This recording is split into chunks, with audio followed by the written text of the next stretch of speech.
Hi, It's the you're 2 Minute Terminator. I knew you were recording, you wanker.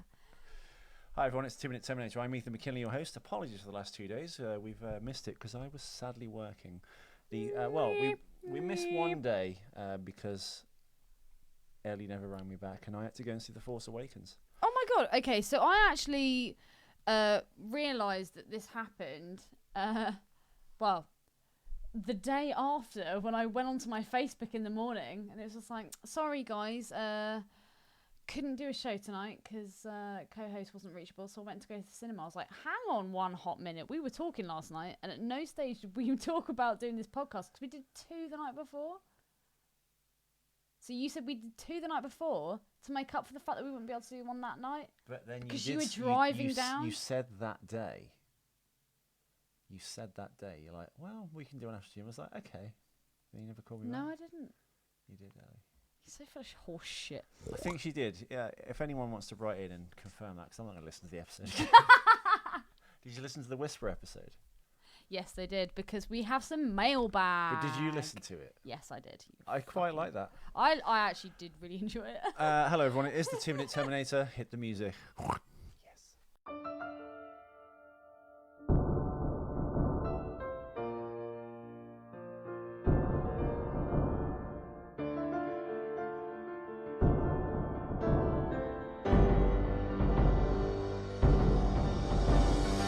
Watch out for machines, they're unstoppable. Watch out for machines, they will rule the world. Hi, we're back. Lost the piggy. We are, listeners, if you are watching, we're going from the 2 hours 24 minute mark to the 2 hours 26 minute mark. So it opens with Arnold going, the chip, and it ends with the I know why you cry. So it's a kind of poignant and penultimate 2 minutes before the end. We're not actually watching the theatrical version, so hopefully, I've not checked this, but the next scene after this should be the future, the alternate future that happens because of the destruction of the chip. And they're in a playground with an aging Sarah Connor, which was dumped by Cameron because he said it was too optimistic. And number 2, the age makeup on Linda Hamilton by Stan Winston was terrible. That was a fact attack, and I got it out without you even You going. fucking little Jew. Right. Okay, so mailbag from Mr. James Spaldner.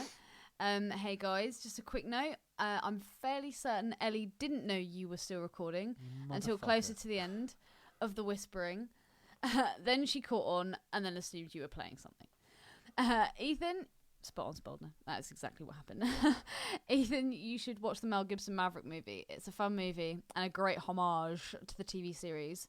It has a good cast, including James Garner and Jodie Foster. I just never fancied it. And lastly, Linda Hunt is still alive. She is one of the NCIS TV series. She is in one of the NCIS TV series that is currently running. I think it's the Los Angeles one. And yes, she was definitely the template for Edna Mode. Do you think she actually was the template for Edna Mode? I don't know who Edna Mode is. Edna Mode. She's the fashionista slash boss of The Incredibles who outfits them with all their... Oh! Who, incidentally, the voice of Edna Mode is actually Brad Bird, the director, who wrote and directed The Incredibles, which weirdly is the best version of Fantastic Four they've ever committed to film, and it's not even Fantastic Four. The Incredibles? Yeah. The Incredibles is what the Fantastic Four should be. Like... Yeah. Okay.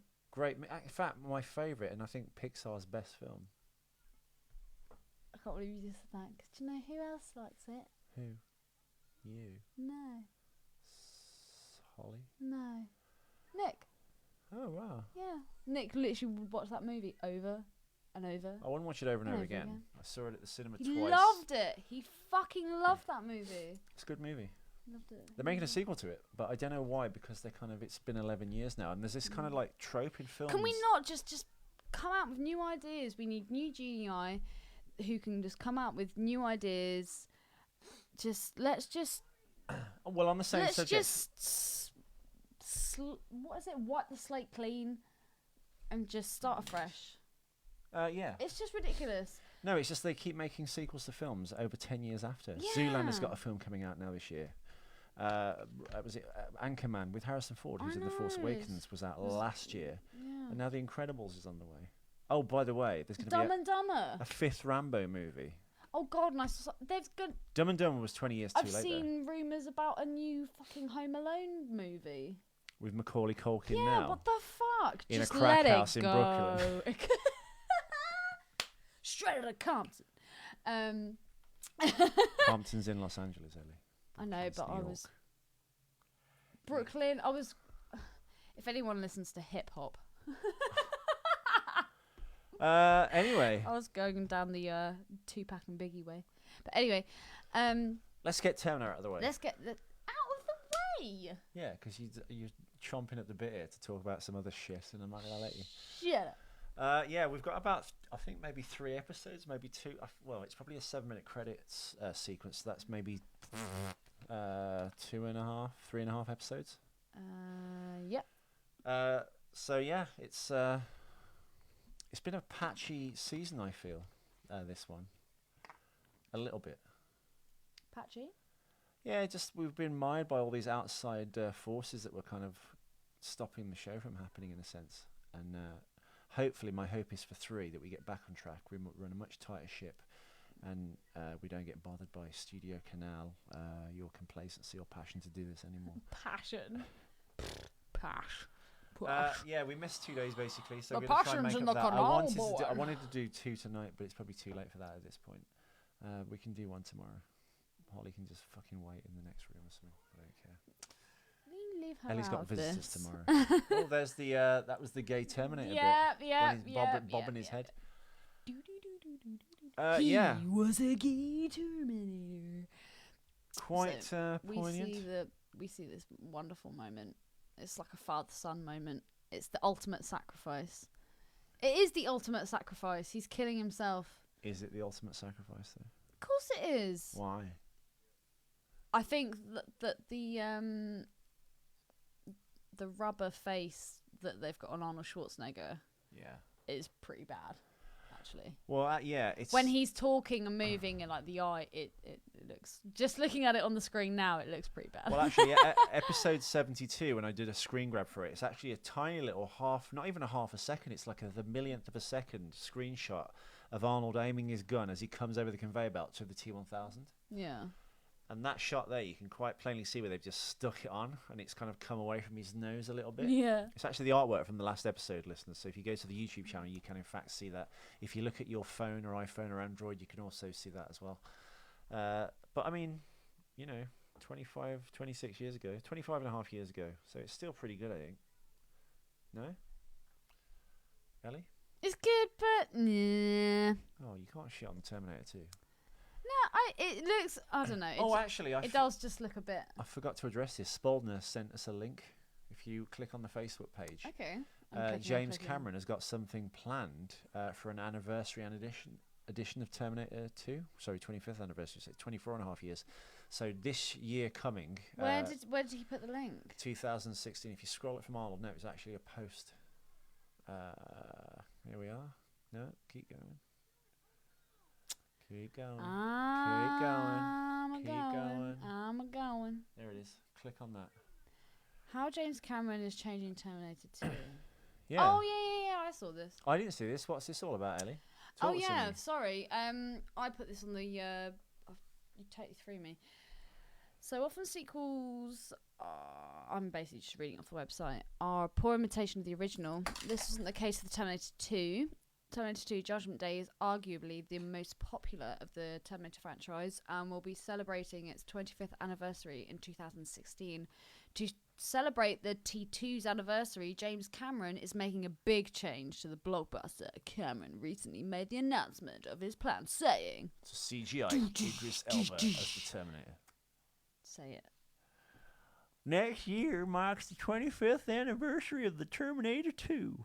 And that seemed like the perfect time to bring it back. But this time, all the new 3D version. If you've never seen it, this will be the version you'll want to see and remember.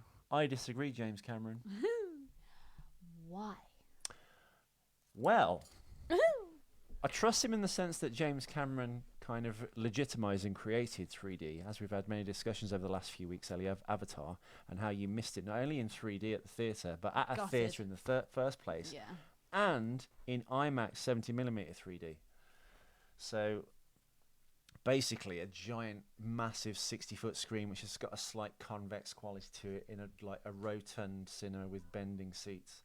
So literally, when the 3D happened, when you walk around that planet, you're literally on that planet. You can't differentiate reality. It was literally like a giant acid trip. There was so much depth. Now, the other way of doing 3D. Do you get that warm, like, fuzzy feeling as well? Not at all. But I did try and get off and warm. Just kidding.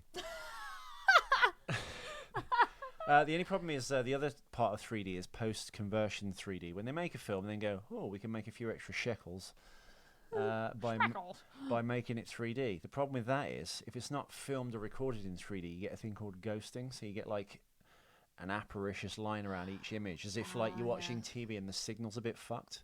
And there's a kind of bow or like a thing around everything. There was a little bit of that in Star Wars on Wednesday night. Yes, America, we got it 2 days ahead of you. Kiss my ass. I went to a midnight 0001 show, and the other episode we did, I was absolutely right. Thursday at 00.01 is 12:01 on Thursday morning, so it's Wednesday night, Thursday morning. When I took the ticket back to confirm that, the cinema was like, "Oh no, that's Friday morning." Fucking dumbasses at the Mary Hill Centre Cinema. Kiss my ass. At the Mary Hill Centre. But luckily, I Mary Hill Centre. Yeah, it's a hill. Was it painted with like rainbows and smiles? It looks like Santa Claus. Did it? It's a giant bauble. And do the kids lick the windows? No, because it's not a school for retards.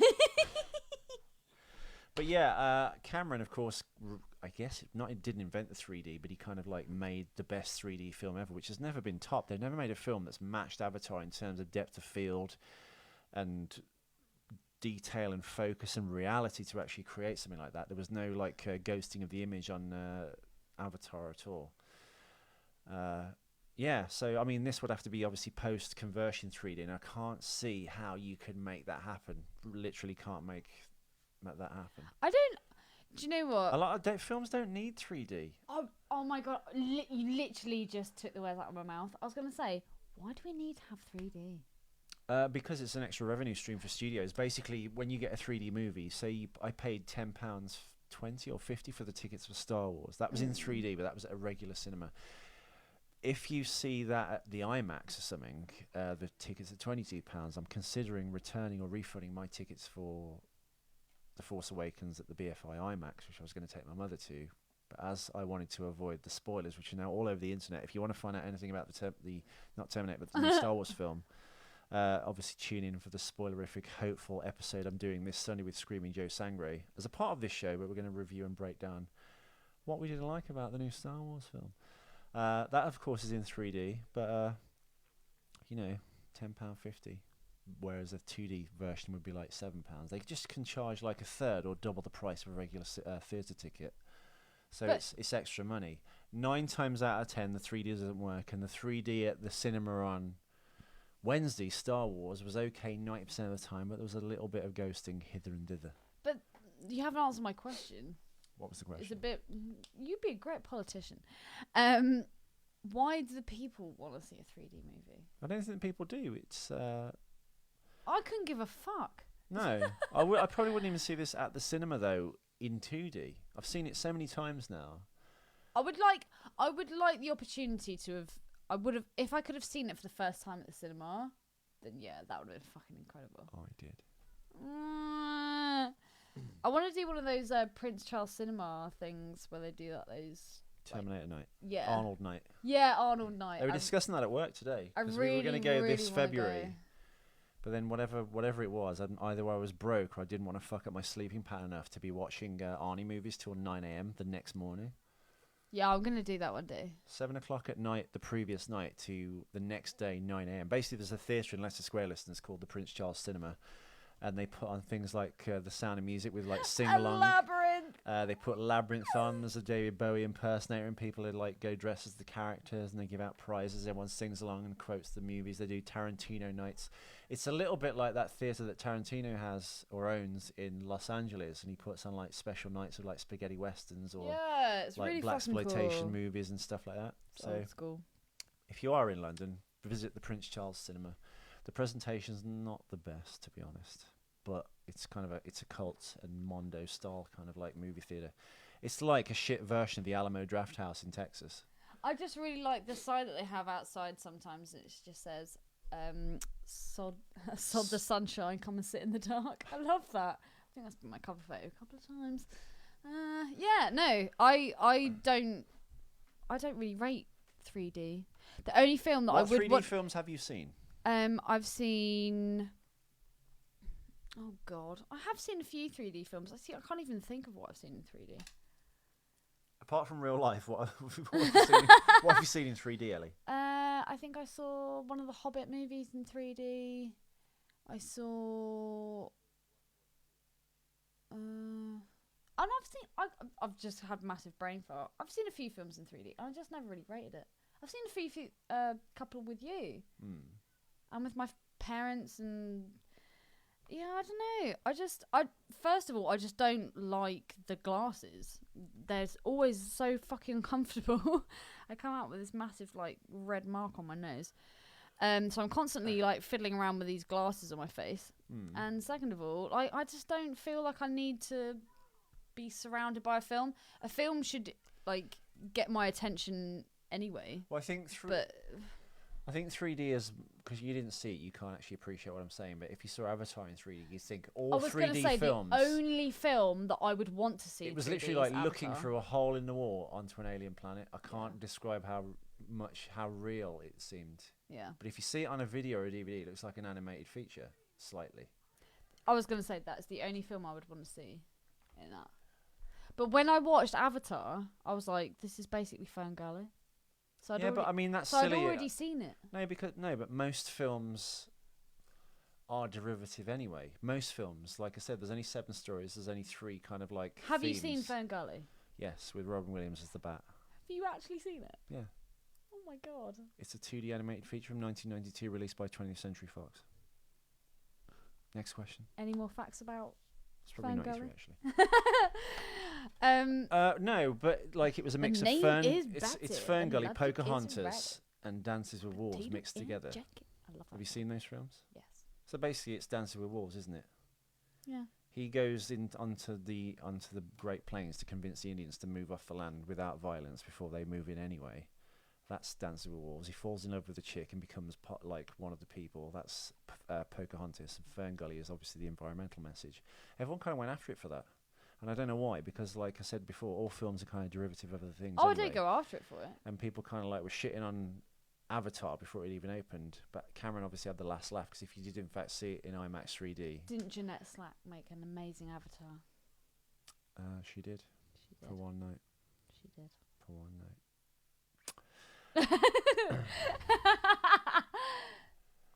We saw the Ferngully. Yeah, no, it's yeah. I don't know. I'm sure that people will go and see this. I mean, Star Wars, when it was re-released in 3D, I think. Let's see how much Star Wars in 3D, The Phantom Menace made. When the Star Wars Special Edition of The New Hope came out in 1997. That did 100 and something million. So even that for a 1977 film re-release, that like did ever so well, and it kind of it beat E.T. out. Then if you aggregated the box office from that 1997 year, plus its theatrical run in 77 and re-released in 78, so that's actually the biggest film of all time in adjusted money. I think Avatar's actually beaten that pound for pound now. Let's see how much Star Wars Episode 1 3D box office made. Because I can't see in the climate that we have now how much. Right. Yeah, it did 43 million. Its domestic lifetime gross, this is Star Wars Episode 1, did 474 million. We're going off Box Office Mojo, which is the place to go if you ever want to find out the budget or Box Office Mojo. How much a movie made, basically. So yeah, it did only 43 million. This is the reason they've not proceeded with Attack of the Clones and Revenge of the Sith, New Hope, Return of the Jedi, and Empire Strikes Back. Not in the right order, of course, but in 3D, because Episode 1 didn't make enough money. I'd be willing to see Star Wars, New Hope, Empire, especially in 3D. I think it'd be quite amazing. But like you said, it would be post-conversion 3D, and I can't see how they can with the technology we've got now to do that successfully without any ghosting on the screen. just making it look a bit weird. But Cameron might, because he kind of invented this with the Avatar. He's got the best equipment. And Lucasfilm even consulted with Cameron when they were doing the episode 1 Phantom Menace in 3D, just to have him technically overseeing it with Lightstorm Entertainment, his effects company. The same way Peter Jackson's got Weta, Yeah. Cameron's got Lightstorm Entertainment. You see the logo of that, of course, on the start of True Lies. It's the guy with the bow and arrow, Yeah. like the lightning man. Lightning man. So anyway, back to the clip. Or Sagittarius. What do you think of this clip, Ellie? Do you cry? Oh God, it's such a poignant moment. Do you think it's quite a feat for a director to make you care about a robot that you cry? Yes. It's so. Oh, it's saying goodbye, man. So looks like quite I high said, in this with the wet hair. It's the wet hair, the tears rolling down his eyes, and Well, as we discussed in the previous episodes, Ellie, Fingers the stuff they're throwing the things into, and the thing the T-1000 actually died in, screaming essentially. look at that fake face. As I said before, this is a vat of mineral oil with a glass bottom, and they've lit it from below with amber lights and gels. Yeah. And they've just pumped in steam and stuff, and put a few bits of burnt cork on the top. Wow. So That must have been so much fun to shoot this. The black stuff, or the remnants of the T-1000 floating on the top, the molten, the slag, if you will. That's The what it's called. slag. Did you know that? Yeah. Knew that only because I'm a brother. Getting thrown on the slag heap was another Yeah. oldie-woldy term. If you've been lost your job, or you've been divorced, Yep. or chucked out of a house, chucked on the slag heap, mate. It's the flash or the runoff, I believe, from the smelting process. Thanks, Alan. Smelting. Yeah. Would you like a fact attack, Eleanor? Yes. Fact attack. Now you brought this up, didn't you? They thrown the arm into the lava Yes. and the chip, Yes. but as I left the cinema, and as you've said, there's a third arm. There is a third arm. The arm that Arnold gets trapped in the cogs while fighting T-1000 before getting his brains bashed in. Bashed in. Wasn't dealt with in the film. Apparently, it was dealt with in Randall Frakes' novel of the film. They later retrieve it and toss it in the molten metal as well. Do they? According to the book of the movie. The book of the movie. Yeah. Right. Which is strange because you always think, oh, I'm not going to read a movie tie-in book, but they go off a screen. The book is written in concert with the film being made. Yeah. The same way when they make toys that have to come out when the film is released, they obviously have to take the designs top secret, of course, to the toy company. So when Star Wars comes out or Terminator comes out, they have toys to release that look exactly like the things in the film at the same time. So it will have to be done at the same time the film's being made. Same with the novel. So they always go off a version of the script which is quite early on. So usually in the movie tie-in novels, there's loads of interesting tidbits. Like the Alien novelization, the alien would fold itself into this box shape, this square shape, or it could fit into any shape or container or vent, which was in the screenplay but not actually filmed. And it also creeps into the Alien graphic novel, which is really good. She's going down a corridor, she sees this weird mechanical boxy looking shape, and it's the alien all folded up into this perfect ball like an armadillo. And she has to go down a different corridor, and he unfolds and chases her. Oh! Which would have looked really cool in the film, wouldn't it? Yeah, man. That actually gave me the heebie-jeebies just thinking about it. Yeah, so it's you all just. painted a really good picture, dude. Oh, thank you. Thank you. Thank you. So yeah, according to Randall Frakes' novel, they go back and in fact get the discarded third arm and throw that in the molten metal as well, therefore ensuring the future, which was thrown out, of course, for Terminator 3, when you can't change the future at all. Yeah. Also, the buttons that Arnie hands to Sarah, they look very similar to the same button that she pushes to kill the first Terminator. Well, that's probably because it's probably a standard button control box for various devices. I know, but I'm just trying to link the two fucking films together. Trying to give you content here, you fuck. Fantasy 2, of course, did the effects again. Fantasy 2 is run by Gene Warren Jr. Maybe Gene Warren Sr. did it as well, but they're the effects father and son team. Gene Warren Sr., of course, did the effects for the Time Machine, the Rod Taylor version, which is one of my favourite films for one. And Warren Jr. did the HK, flying HK future war stuff in Terminator 1, which still kind of looks good today. I With the agree. rear projection, which was used, of course, in Terminator 2, when you've got actors running in front of a giant movie screen, essentially, with a film being projected on it of the HKs in scale, so it looks like they're in the foreground of this, like, you know, post-apocalyptic. Apparently, post-apocalyptic is being taken out of the dictionary What? Why? because you can't have something that's post-apocalyptic, apparently, because an apocalypse is an end in itself. You can't have a post-end. Apparently, I was on a podcast today. They're going to take it out of the Oxford English Dictionary. The same way, maybe not that, but just the term is kind of like that's actually wrong. Post-apocalyptic. Yeah, it's just apocalyptic. Because an apocalypse is an end of things. A post-apocalypse is you can't have that. Yeah, but out of The the same way- ashes. Yeah, but out of the ashes. Hope springs eternal. Yeah, there's always hope. It's the same way George Carlin talks about. You can't prefix pre's on the start of words. Put the turkey in a preheated oven. There's no such thing as a preheated oven. An oven exists in two states: heated or unheated. And he's right. It is true. It is So true. yeah. Now, weirdly, Brad Fiedel, the composer of Terminator 1 and 2, whose music you really like. I know, right? Not Brad Pitt, Brad Fiedel. His score was rejected for Terminator 2. Brad Pitt's. Bradley Pitt. Bradley Pitt. Bradley Have Pitt. you seen that? Thin. Seven. I'm not thin that. Alien 3. What?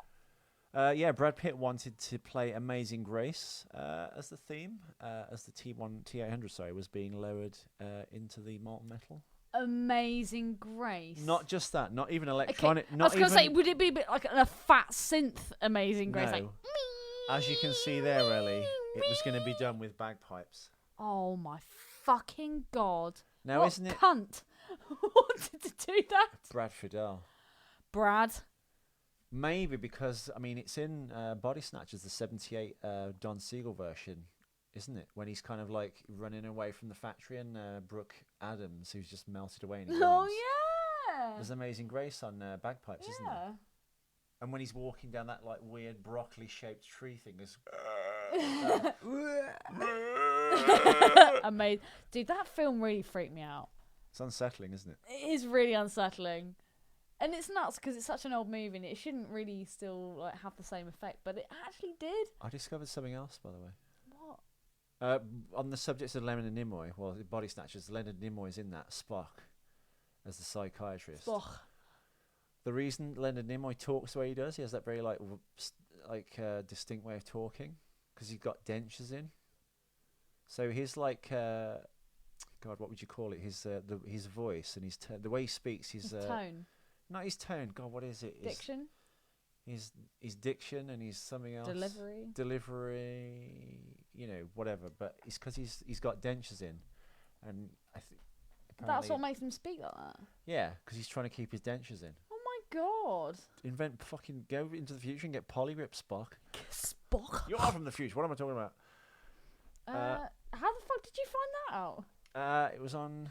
Oh God, what was it? It was on a podcast the other day. They were talking about Star Trek, and then they're like, someone must take it. They were talking about the new Star Trek, which is meant to be a reboot and alternate timeline. So old Star Trek shouldn't really exist, but they refer to Spock Prime as for advice and stuff. So it's Leonard Nimoy and like a scratchy screen going, "Oh, you need to do this and this, and this is how to kill Khan. Bye." And the reason he talks like that.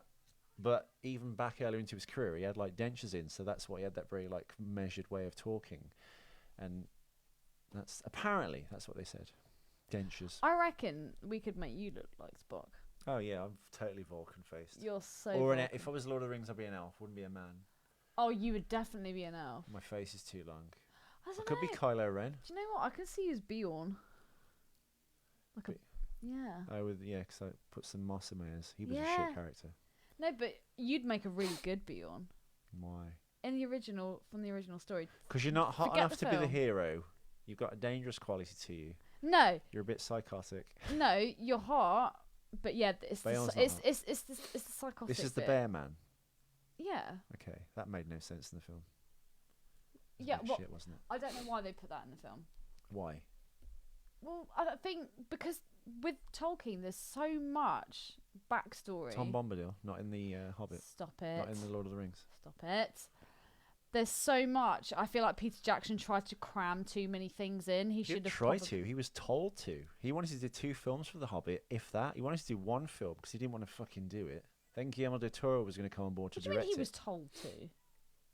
The studio wanted 3 films for the Hobbit trilogy. That's Who's why the, it's who's the studio? New Line Cinema, run by Bob Shea at the time. Not So sure. they're the ones that get to just what?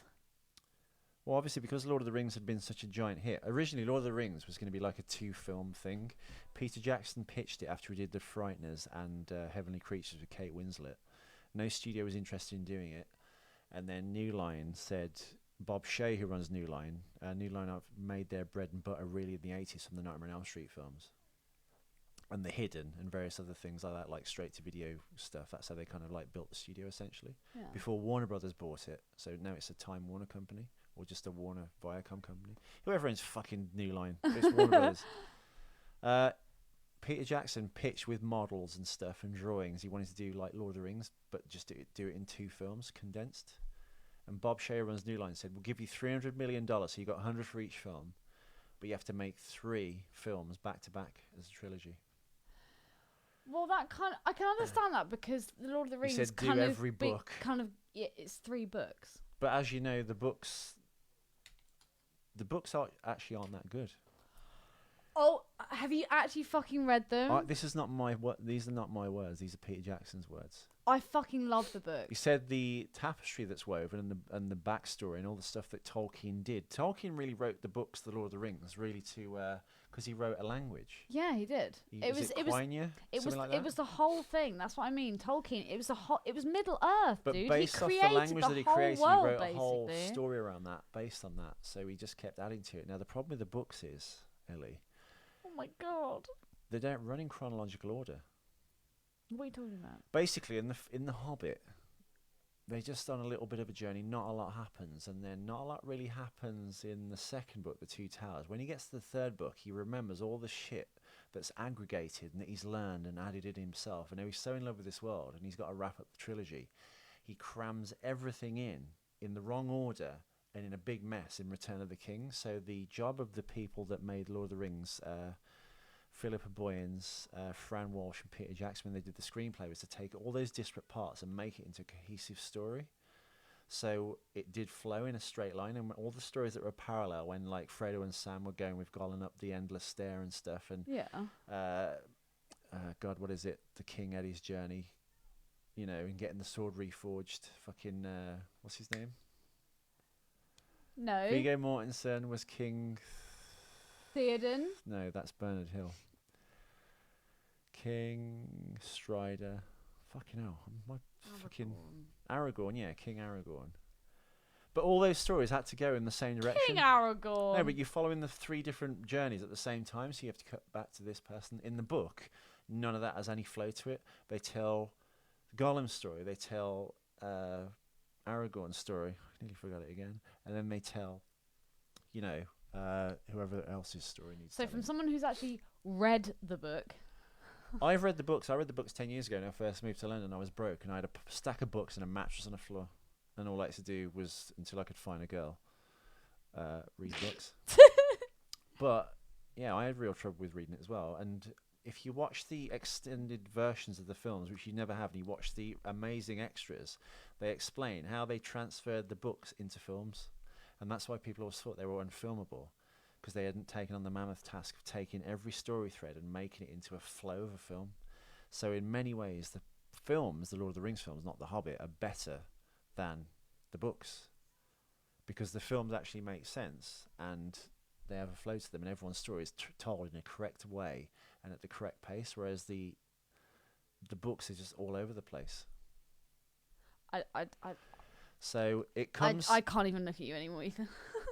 All right, well, watch the Lord of the Rings making ofs and you'll understand what I'm talking about. I've not explained it. I've given you the Cliff's Notes versions of what is on this DVD, but this is actually, you know, what was said. But it'll make sense when you watch it. And they literally take the books and they say what's happening in the film. And they say if that was the film would look like this. So they got all the parts of the film, the book, and then they put it into a cohesive, flowing whole. So you've got this giant film broken into 3 parts, which all makes sense. Yeah. Whereas the books, if you read them and critically analyse them, don't make a lot of sense. Okay. And scholars will even tell you that. As brilliant as they are, the books are written as he was discovering it. So when he gets to book 3, he's discovered all these things. He goes, I've got all these story elements now. I'm just going to and cram it into the 3rd book. So that's when you get the Silmarillion, which is more kind of stuff that he forgot. And had he just written it all as one piece and had all those bits and then started the books, it would all probably flow. But as he was writing, laying Do you the know track, which order he wrote all his books in? no, Exactly. but you know what I'm saying. The Silmarillion was like pretty much from The map for everything. Yeah, Okay. that was an ongoing thing. The Silmarillion was like an Morgoth's ring, and the apprentice was Sauron, right? apprentice. I'm not in fired. Star Wars technology. Yeah. Yeah, and Gandalf and the Balrog, and to a lesser extent Sauron, are kind of the same thing. They're Maya spirits, right? They are Maya spirits, yeah. But they've taken different forms, and the Balrog and Gandalf are kind of the Again, same it's thing. all it's all very much based around Christianity again. Yeah. No, isn't that C.S. Lewis? That's very Christian based, isn't it? No, but C.S. Lewis and J.R. Tolkien actually worked very closely. It was actually Tolkien. J.R. Hartley. Tolkien actually converted C.S. Lewis to Christianity. After being soaked to justice. Private school for all boys. No!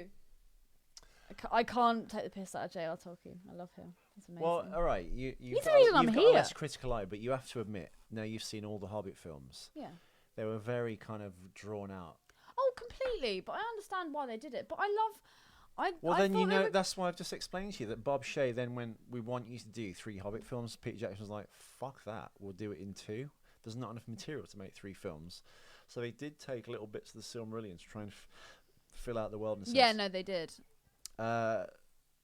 But yeah, they wanted 3 films, and that's why they're so like fat and laden and terrible. And there's that weird side love story between a dwarf and an elf, which would never happen, Yeah, no. That even though it's Poldark. Let it go. But Guillermo del Toro was going to... Aidan Turner. Oh my god, he's unreal. Only he's as like Poldark. He's like my ultimate man. Only as Poldark. He's so hot. Only as so Poldark. hot. No, he's so hot. Is he hot in Lord of the Rings? The Hobbit? Huh? He made no sense in The Hobbit. They didn't put any makeup on him, and everyone else Dude, had like rubber faces. That's when I went to see The Hobbit and I saw fucking, was it Keely or Feely he played? Who gives a fuck? I was just like, who is that guy? He is really, really hot. And then Poldark came out and I was like, seriously, who is this guy? But Keely Aidan or Turner? Feely, the other one, had like a big rubber forehead and a nose on him. So he didn't make. They were trying to make him the romantic lead, but he didn't fit anyone else in the group. No, he didn't really. But you know, like I said, But it's a kid's film. not a kid's film. A kid is not going to watch that for 3 hours. I couldn't imagine any child. I've seen The Hobbits once each. Well, actually, it's not a kid's And film. that's It was actually it was enough a for kid's me. book. It was, I don't know. I really enjoyed it. I did. Is it as good as Lord of the Rings? No, God, Why? no. Why? Lord of the Rings is just fucking. Oh man, I came out the cinema watching that for a movie, and I could have run a marathon. Isn't there loads of that they took liberties from the books with though? Do you think the film's better than the book? No, Why? because I think when you read a book, you kind of conjure up your own images in your head, and you kind of see it as very. Who's like a Aragorn certain in your way. head then? Is it Vigo now? No, Who is it then? it's. Oh god. Who would I be in the book of the Lord of the Rings? Who would you be? I'm not asking to be Aragorn, by the way. I'm not invested in those films at all. Can give a fuck. Who would I cast you as? So you're looking at me now. I've got a giant beard and long hair, but you can I take think you make a good like Faramir. Faramir, Hmm. David Wenham. You didn't know him because of the fucking actor's name. Why Faramir? Boromir's brother. Why not Boromir? Because Boromir had the tendency To to. be evil. Yeah. That's me. Yeah, but he would actually do evil. I don't think you would actually commit evil. I encourage others to commit evil. Yeah. I'm more Sauron. You're Just not. a big eye. I'm just a Just big giant eye. flaming bell end. On top of a mashed potato castle. To American listeners, a bell end is the head of a penis. Please use it liberally in all your conversations. You fucking helmet. Oh gosh. Fucking hell. It's 40 minutes. Yeah. Yes. Do we have anything else you want to say about Terminator? We've done Star Wars. We discussed We've Star not Wars. even Lord of the Rings. Fucking Tolkien. No, but we discussed that because we're discussing 3D and its merits. Cameron was obviously discussed and consulted on doing episode 1 3D. Yeah. 3 and 4 have been done, I understand, but they've not been released because of the poor box office of episode 1. But no one likes that anyway. Maybe the original trilogy will fare better. We then got on to Lord of the Rings, which of course Willow, of course, is a rip-off of Lord of the Rings in a sense. I guess you could say that, yeah. The Nelwyn village, and he has to go on a quest, and he enlists like a man who does become king in a sense, Mad Martigan. Ethan, I have a question for you. Yes, Ellie. Seeing as we're in the year of Living Dangerously. yeah, and Some film. sequels and fucking just rehashing old ideas. So this year we've had the release of Terminator Genesis, and we've had the new That should have been thrown in the Molten pit. and we've had the new Star Wars movie, The Force Awakens. In the fact, which one of those films would win? Which film do you think was better? Which did you enjoy more, Terminator Oh, Star Wars. or Star Wars? Star Wars. Really? Yeah, because despite my issues with it, and I did have lots of issues with it, if you've watched it, please leave your comments on the 2 Minute Terminator page if you wish. I had a few issues with it. One, because they threw out all the expanded universe stuff, and they've kind of used the same ideas but done their version of it, which was, I think, a bit silly. I didn't like Adam Driver as Kylo Ren. One of the main reasons I didn't like him is because, as Stuart said today, I couldn't see how he managed to get his entire long face into that mask. And I said he would look like my kid if I fucked Jamie Lee Curtis. If me and Jamie Lee Curtis had a baby, you'd have Adam Driver. The only reason you'd want to fucking procreate with Jamie Lee Curtis is flat body, and if it's a dude, it's a waste. So just don't do it. She doesn't like that anymore, does she? No. I'll put the final pictures on. No. We'll put Trading Places Jamie Lee next to that one that was getting into the lagoon on holiday somewhere. God, She looked like a giant bowling pin. It's so bad. We love you, Jamie. Yeah, he took his mask off halfway through. Now everyone's going, I understand the reason for that, and it was dramatically good, but it's not. As soon as you remove the mask off your villain, you've then given it a face and something to reason with, so therefore it loses its power. Darth Vader was amazing until the third film, and they take his mask off, and he looks like that harmonica blowing egg. Oh my god, that forever will be what I remember him for. A good director. When Luke first takes the mask off, there's a camera angle looking over Vader's shoulder with his head in silhouette and Luke's reaction to him. That's all you needed. So whatever Luke's reaction would be, the actor's reaction, you could, play Get on. so much from You'd that. project that onto whatever you thought it would be. Maybe he looks like Dartman with his face completely ripped off and no bottom jaw. Anything, I don't know. But it will be in your head, and you'd never show that. Not fucking Conehead. Yeah. But yeah, Lucas wanted to humanise him and do that, and I don't think they should have done that. No, I don't think They should have done it in an actor off-camera reading or ADR in a voice, talking to Mark Hamill, and let it all just play off on the actor's face. Mark Hamill would love that because it's my moment to shine as an actor, and you as the audience get to obviously read into that or project onto that anything you want. That's the whole fucking point of cinema. Sometimes you don't show that, even though it's a visual medium. Yes. Yes. Film Study 101. Classes start at 9. Course begins in September. Thanks. And I think we're going to have to wrap this up. So yeah, on the subject of there is a giant thing that happens in Star Wars Episode 1.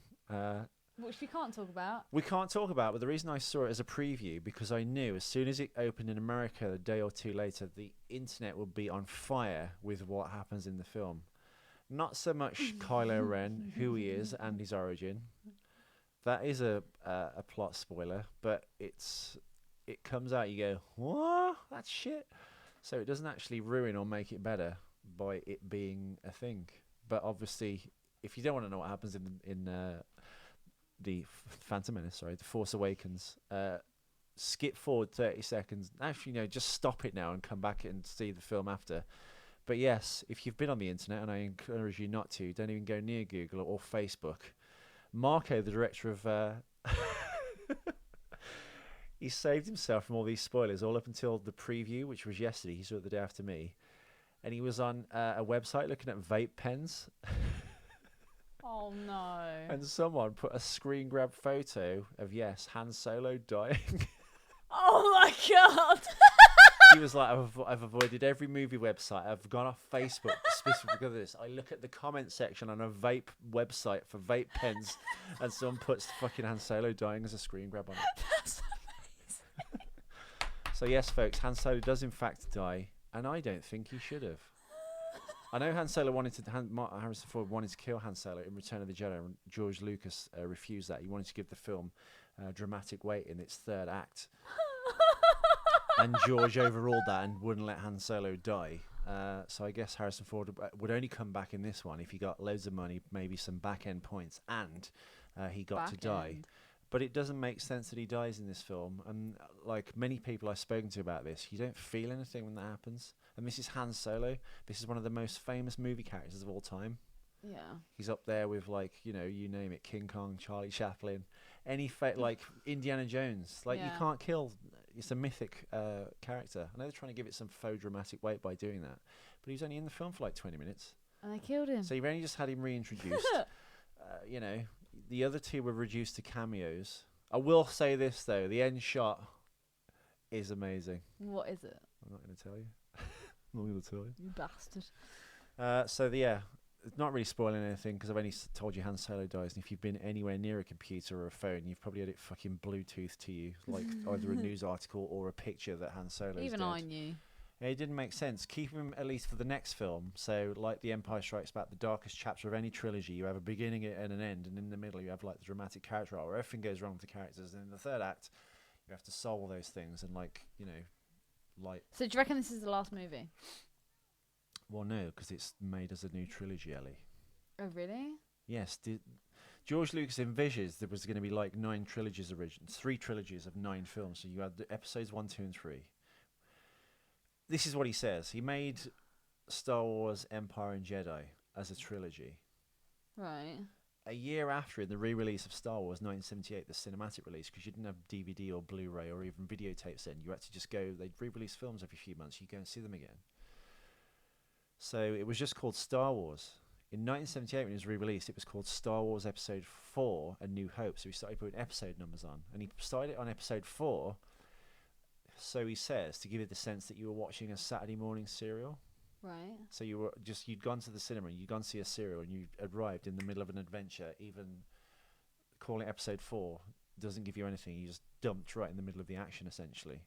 Right. He said he wrote a plot outline for the prequels.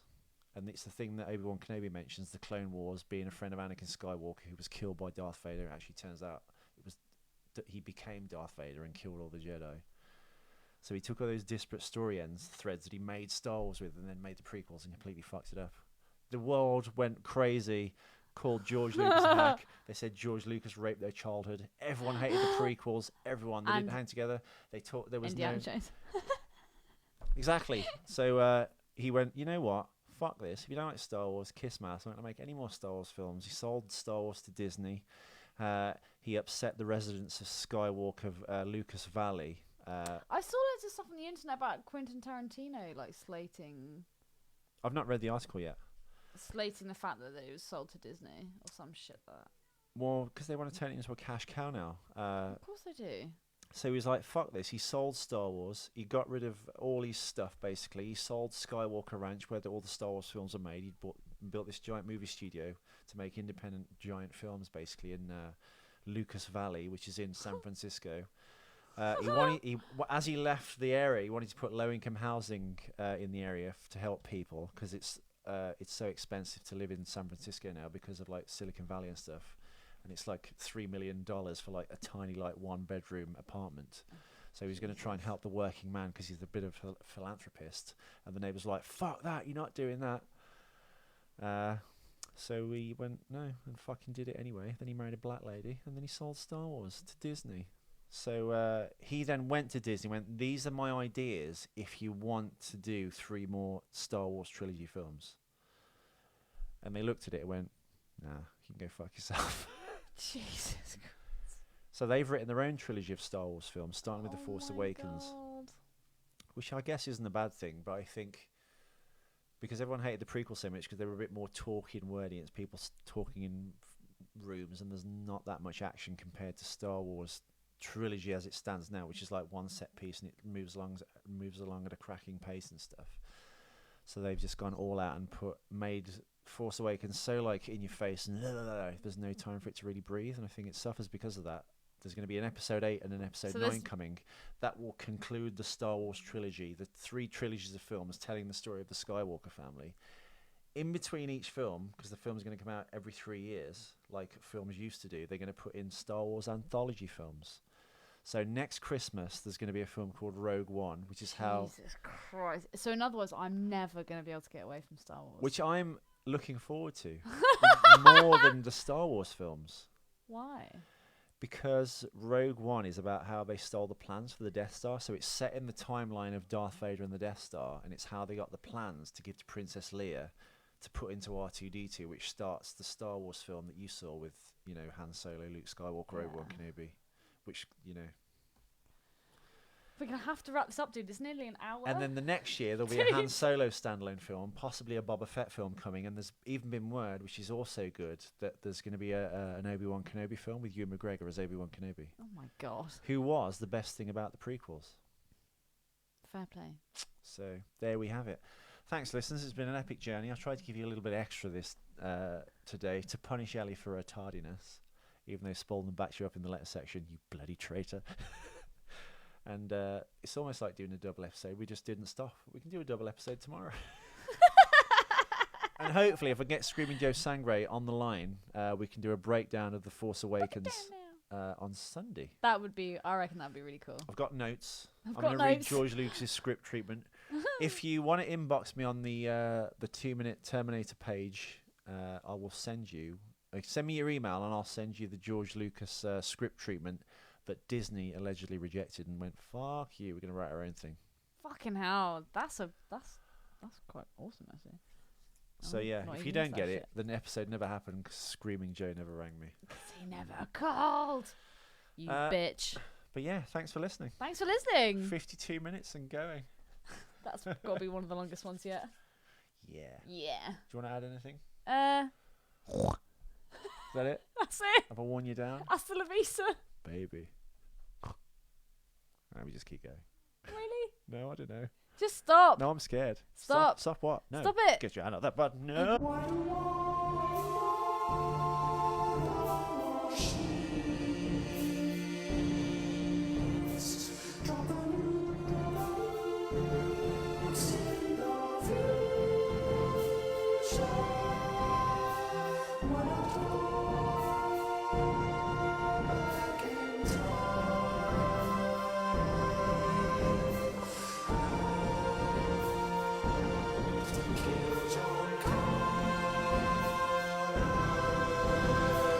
Watch out for machines, they're unstoppable. Watch out for machines, they will rule the world. I'll be back.